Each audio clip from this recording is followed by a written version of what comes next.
지난 1일이었죠. 미국 육군의 정책과 예산을 관장하는 데니엘 드리스콜 미국 육군 장관이 방한에서 언론 간담회를 가졌습니다. 미국 육군 장관이라고 하니까 직책이 좀 생소하실 수 있는데 미국은 국방부 산하에 육군부, 해군부, 공군부를 각각 별도로 두고 있습니다. 저도 이날 행사에 참여해서 몇 가지 질문들을 던져봤는데요. 드리스콜 장관이 답변 과정에서 가장 많이 언급했던 이슈, 조금은 뜻밖의 단어였습니다. 다름 아닌 드론입니다. 20분가량 진행된 간담회에서 드론 단어만 7차례 등장했습니다.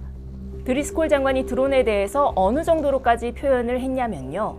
인류가 직면한 가장 큰 위협 중에 하나다. 이렇게 말했습니다. 미국뿐 아니라 한반도 역시 드론의 안전지대가 아닐 수 있다는 뜻을 내비치면서 이유를 이렇게 설명했죠. If you think of the threat to our nation and yours of these drones, it is both at military bases, but it's also ports and stadiums and arenas and borders. 특히 인상적이었던 건 중국과 러시아가 생산 중인 드론 대수를 콕 집어서 설명했다는 겁니다.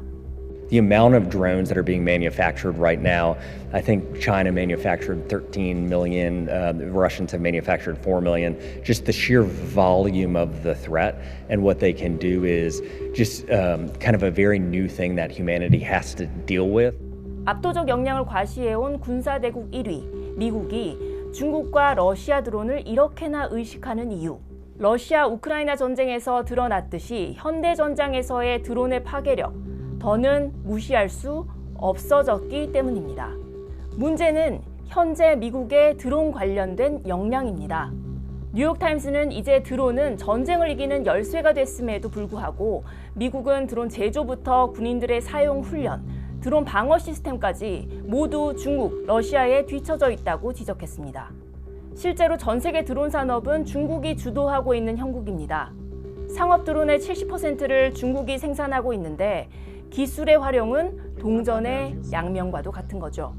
상업용으로 쓰이는 기술이 곧 군사용으로 전용될 수 있다는 사실은 누구도 부인하기 어렵습니다.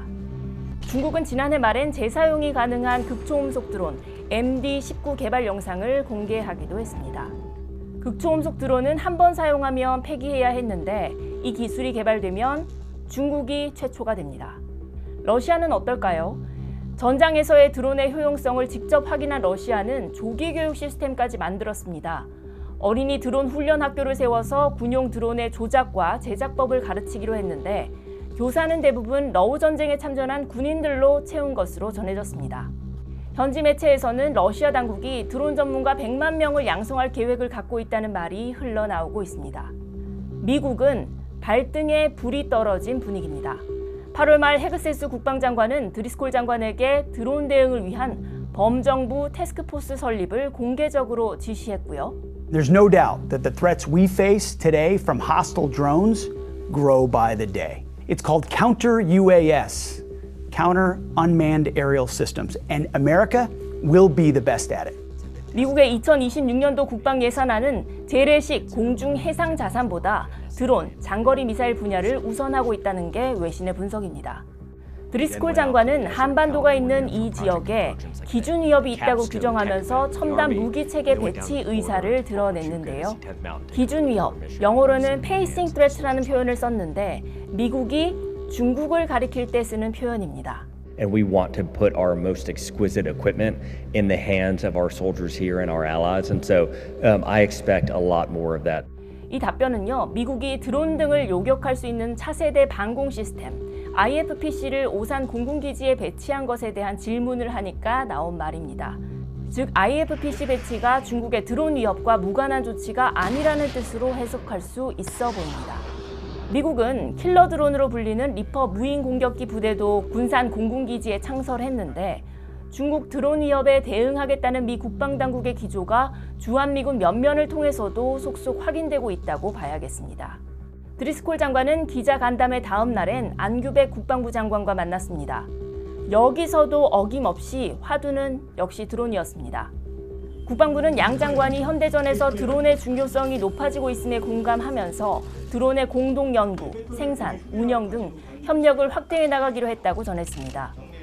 미국은 한국을 포함해서 우방국과의 드론 협력을 확대해 나가면서 드론 역량을 강화해 나가겠다는 생각 같습니다. 러시아와의 전쟁을 통해 직접 드론 역량을 쌓은 우크라이나도 이러한 협력 대상 국가입니다. 젤렌스키 대통령은 최근 미국산 무기 구매 협정과 함께 우크라이나산 드론 시스템을 판매하는 드론 딜을 추진하고 있다고 밝힌 적이 있는데 지난달 말엔 우크라이나 대표단이 후속 협의를 위해 미국을 찾은 것으로 알려졌습니다. 트럼프 대통령이 지난 6월 서명한 행정명령의 이름은 미국 드론의 지배력 강화입니다. 미국이 드론 기술과 작전에서 세계적 우위를 확보하도록 규제 완화와 산업 지원을 추진하겠다는 건데 드론 분야에서는 미국이 선발 주자인 중국을 추격하는 상황이 벌어지고 있습니다.